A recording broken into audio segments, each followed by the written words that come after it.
Hold on. Before you click away, answer this. Have you ever wondered why the nicest people often finish last? Why does compassion sometimes backfire? Why do generous souls get exploited while calculating minds seem to thrive? If these questions disturb you, what I'm about to reveal will fundamentally alter your perspective on the human nature forever.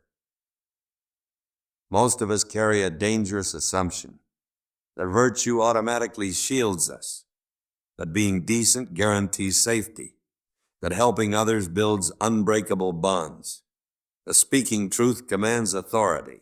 Every single one of these beliefs is a cultural myth that's been sabotaging your success.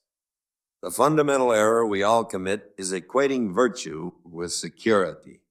Reality, however, tells a harsher story. Unchecked compassion acts like acid. It corrodes everything you've worked to create.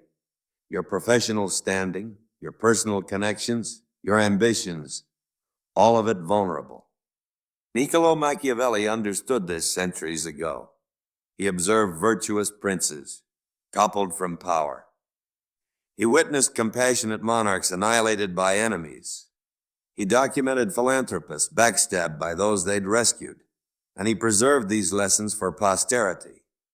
What I'm sharing today is his concealed wisdom, the devastating price of unconditional virtue that society deliberately hides.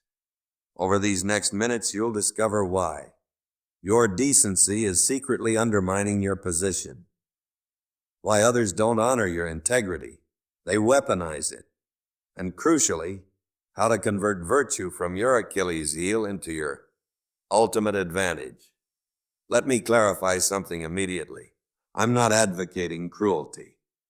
I'm not suggesting you inflict harm. What I'm teaching is calculated virtue, not reckless naivete. Because in reality, when predators roam free, prey gets devoured without mercy. Type this declaration below. I embrace calculated virtue. Starting now, everything shifts. You'll stop dispensing kindness indiscriminately. You'll deploy it with precision and purpose. This video exposes why virtue fails to guarantee protection. In fact, it frequently guarantees destruction, and we'll learn precisely how to weaponize it for genuine influence. Let's begin with the first devastating revelation. Point 1. Virtue as vulnerability. Consider the most charitable individual in your circle. Now reflect on this. Are they genuinely admired or simply the person everyone exploits when convenient? Here's the uncomfortable reality. Benevolence makes you exposed, not protected. When you demonstrate consistent compassion, you become predictable. Others realize you won't retaliate. They understand you'll never refuse. They recognize they can manipulate you because your decency prevents consequences. You transform into the workplace pushover, the companion who always covers the bill, the relative who never declines requests despite personal cost. Let me share an example. I once knew an exceptional manager, the finest leader on any team. He constantly advocated for his staff, consistently shielded them from criticism, perpetually prioritized their welfare above his own. What was his reward?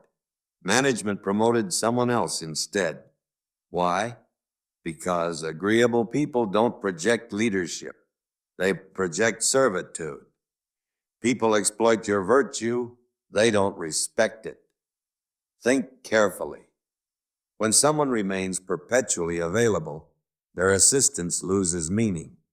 When someone establishes zero boundaries, others will violate them endlessly. When someone never displays strength, observers assume none exists. Your compassion becomes your liability because it broadcasts to everyone that you're an easy target. Machiavelli wrote, "The lion is helpless against snares, and the fox is defenseless against wolves. Therefore, one must become a fox to detect snares and a lion to terrify wolves." You've been attempting survival as prey in a predator's ecosystem, and that's precisely why you continue suffering harm. Point 2. The gift-giving paradox. Here's something that will challenge your worldview. The more generously you treat people, the less gratitude they feel. I realize that sounds counterintuitive, but stay with me. Generosity produces immediate praise. People celebrate you, speak highly of your character, broadcast your magnanimity. But gradually, something perverse occurs. Your generosity cultivates dependence, entitlement, and ultimately bitterness. Here's why. Aid someone once. They're appreciative. Assist them again. They're still grateful, but help them repeatedly. An expectation replaces gratitude. Your extraordinary benevolence becomes their baseline normal. Should you ever withdraw support, they won't recall the countless times you sacrificed. They'll fixate on the single refusal. Suddenly you're labeled selfish. Consider parents who indulge every whim. Initially, children express excitement and appreciation. Soon those indulgences become entitlements. And when parents finally refuse something, children respond with anger and accusations of unfairness. Friendships follow identical patterns. You perpetually fund dinners. You constantly provide transportation. You repeatedly assist with tedious tasks. Initially, acknowledgement flows freely, but eventually, gratitude evaporates. And when you require reciprocation, they're mysteriously unavailable. This is the gift-giving paradox. You give continuously until giving defines your identity. And the instant you need to receive, or simply stop giving, you're villainized in everyone's narrative. Your constant generosity doesn't forge loyalty. It breeds addiction. People become addicted to your sacrifices. And like any addict, they rage when supply disappears. The psychological mechanism behind this, humans experience hedonic adaptation. We acclimate to positive circumstances rapidly. Yesterday's blessing becomes today's expectation. So your repeated acts of compassion actually diminish in perceived value over time. They become invisible background noise. People stop registering them because they're omnipresent. But your solitary refusal, that erupts like a crisis. That's what lodges in memory. This pattern manifests everywhere. At work, if you routinely work overtime becomes your baseline. Nobody celebrates it anymore. But leave punctually once and suddenly your commitment is questioned. In partnerships, if you constantly compromise becomes expected. But assert yourself once and you're labeled difficult. Machiavelli observed, favors should be dispensed gradually, for in that manner they are savored more fully. He grasped what most never learn. Scarcity generates value. Abundance destroys it. Point 3, the virtue facade. Here's a truth that may unsettle you. Society values perception, not authenticity. People don't evaluate whether you're genuinely righteous. They assess whether you appear righteous. This means that to preserve influence and respect, you must project the appearance of virtue while maintaining control beneath the surface.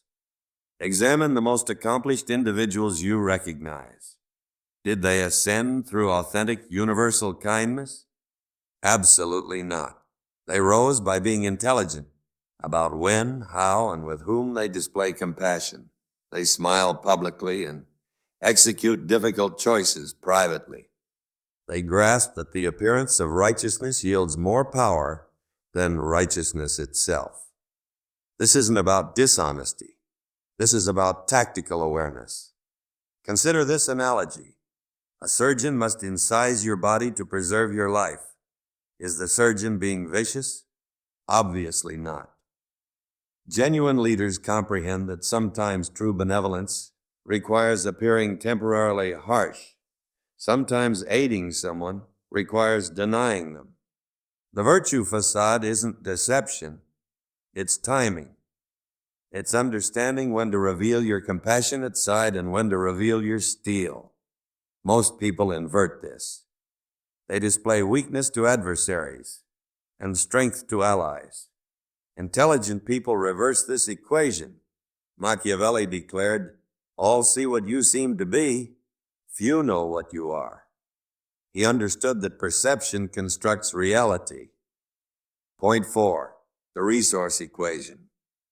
Every single action carries a price. Every favor granted, each time you consent when you prefer to decline, every moment spent serving others rather than building yourself. Most virtuous people never calculate this. They give endlessly until depletion. Here's what requires understanding. Your time, energy, and resources are limited quantities. When expended on others, less remains for yourself. Acknowledging this isn't selfishness. It's arithmetic. Boundless compassion depletes your capacity. Consider airline safety protocols. They instruct you to secure your oxygen mask first, then assist others. Why? Because if you lose consciousness, helping someone else first, now 2 people require rescue instead of 1. Life operates identically. Intelligent people understand that for survival and prosperity, resources and energy must be protected vigilantly. This doesn't make you cruel. It makes you sustainable. I absorbed this lesson painfully. For years, I accepted every request. I believed I was being virtuous, but the outcome? I developed resentment. My personal projects languished. My aspirations were postponed, and ironically, I became less capable of helping those who genuinely needed support. That's when I realized something critical. Accepting everything means rejecting yourself.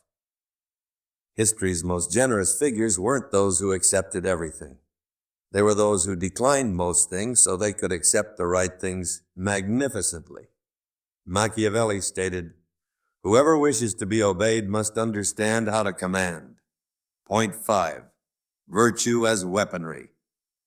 I'm not instructing you to become callous. What I'm declaring is this. These virtues must be wielded like instruments, precisely at optimal moments for maximum impact. A blade displayed on a wall protects nobody, but a blade in trained hands at the critical instant can defend a nation. Your virtue should function similarly. When you assist someone, it should be deliberate. When you show mercy, it should be calculated. Rather than helping everyone minimally, help select people substantially. Rather than being pleasant to everyone, be exceptionally compassionate to those who matter. This approach achieves 3 outcomes. First, your assistance becomes more valuable because it's rare. Second, you actually generate greater positive impacts through concentration. Third, people respect you more because you're selective. Reflect on history's most respected leaders. Martin Luther King Jr. wasn't gentle with injustice. He confronted it powerfully. Mother Teresa didn't help everyone globally. She focused intensely on the most destitute. How you implement this in reality? Before accepting any request, ask yourself 3 questions. Does this align with my values and objectives? Can I fulfill this without depleting myself? Will this person appreciate and respect what I'm providing? If any answer is no, refuse kindly but unwaveringly. When you do accept, commit fully. Deliver your finest effort. This way, your acceptances matter. Your help is remembered. Your generosity creates loyalty rather than entitlement. Machiavelli wrote, "The pledge given was demanded by the past. The pledge broken is demanded by the present. Sometimes, honoring your commitment to one person requires disappointing another." Point 6, gratitude's fleeting nature. Here's something that will transform your understanding of human psychology forever. Gratitude is temporary. The favors you extend, the assistance you provide, the sacrifices you make, they have expiration dates in human memory. Repeated favors stop registering as gifts and transform into expectations. What begins as "thank you immensely" becomes "you should do this" becomes "why didn't you do this?" You assist your neighbor with moving. They're incredibly grateful. You assist them moving again. Still thankful, but less enthusiastic. You help them a third time. Now they simply expect it. And if you're unavailable, suddenly you're the antagonist. This is human psychology. We adapt to positive treatment. We take it for granted. Ultimately, people remember the benefit they extracted from you, not the compassion you demonstrated. The person who always consents becomes the person everyone expects will consent. The reliable helper becomes the automatic solution for every problem. The more consistently compassionate you are, the less your compassion is valued. The more available you make yourself, the less special your availability becomes. The more you give without requesting anything reciprocal, the more people assume your giving costs you nothing. This is gratitude's illusion. The people who appreciate you most are often those you help least frequently. The people who take you for granted are usually those you help most often. Understanding this psychological reality doesn't mean you should cease being compassionate. It means you should be tactical about it. Establish boundaries. Make your help sometimes conditional. Machiavelli noted, "People judge more by what they see than by what they feel." People see your current actions more clearly than they remember your past actions. Your past compassion becomes invisible. Point 7. Outcomes over motives. The world evaluates results, not intentions. You might possess the purest heart imaginable, but if your actions don't generate the results you want, none of that matters. History doesn't commemorate people who meant well. It commemorates people who accomplished things. Let me ask you something. Would you prefer being remembered as someone who was genuinely pleasant but didn't achieve much? Or someone who might have seemed demanding but actually improved the world? Being remembered as merely pleasant means being forgotten entirely. You see, there's a brutal but undeniable reality. Sometimes being truly virtuous requires doing things that don't appear virtuous in the moment. Surface-level pleasantness often generates temporary comfort, while difficult decisions create lasting impact. A parent who disciplines their child isn't being harsh. They're being virtuous by teaching crucial lessons. A teacher who assigns challenging grades isn't being cruel. They're preparing students for reality. Genuine virtue is about results, not appearances. It's about creating positive outcomes, not just positive feelings. This is where most virtuous people fail. They focus on being liked rather than being effective. But here's the reality. If you're not achieving the results you want from your virtue, you're not being virtuous enough. You're being pleasant, which is different. Pleasant people avoid confrontation. Virtuous people resolve confrontation. The world is saturated with pleasant people who accomplish nothing. What the world needs more of is virtuous people who generate results. Machiavelli declared, "The outcome justifies the method."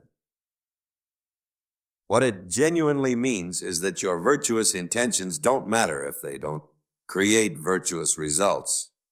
People don't experience the inside of your heart. They experience the consequences of your actions. Genuine virtue requires courage. It requires you to prioritize outcomes over appearances. At the end of the day, people won't remember your intentions. They'll remember what you built, what you transformed, and what you left behind. Point 8. survival, and what you leave behind. Let's discuss what truly matters, how you'll be remembered, and what you'll contribute. History doesn't honor the merely pleasant. It honors those who survived, endured, and transformed their outcomes into greatness. But you can probably name 5 people who created lasting transformation, even if they weren't always agreeable. Steve Jobs wasn't known for pleasantness. He was demanding, perfectionist, and often challenging, but he created products that transformed how billions of people live.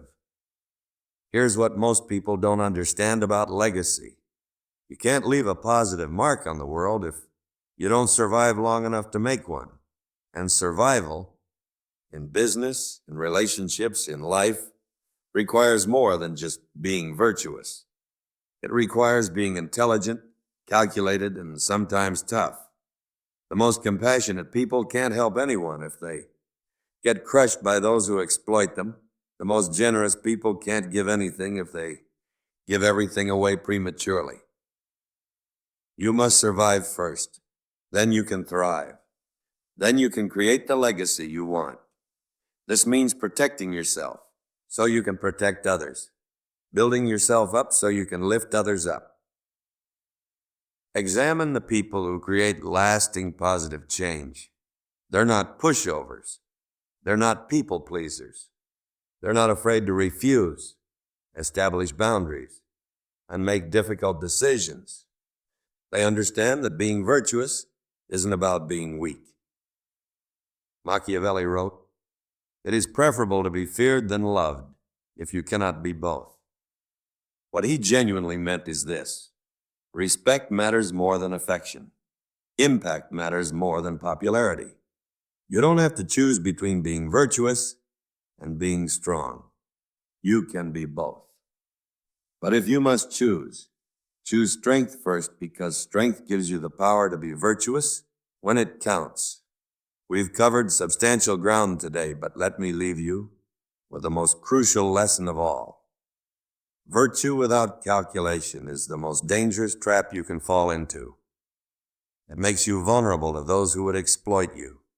It drains your resources until you have nothing left to give. But virtue with calculation, that becomes a weapon of survival and influence. It becomes a tool for creating genuine transformation. You now know the devastating price of blind virtue. You understand why generosity can trap you, why gratitude fades, and why virtuous intentions without virtuous results are worthless. More importantly, you know how to transform your virtue from a weakness into a strength, how to be compassionate strategically, how to help effectively, how to create outcomes that matter. Before you leave this video, I want you to make a decision.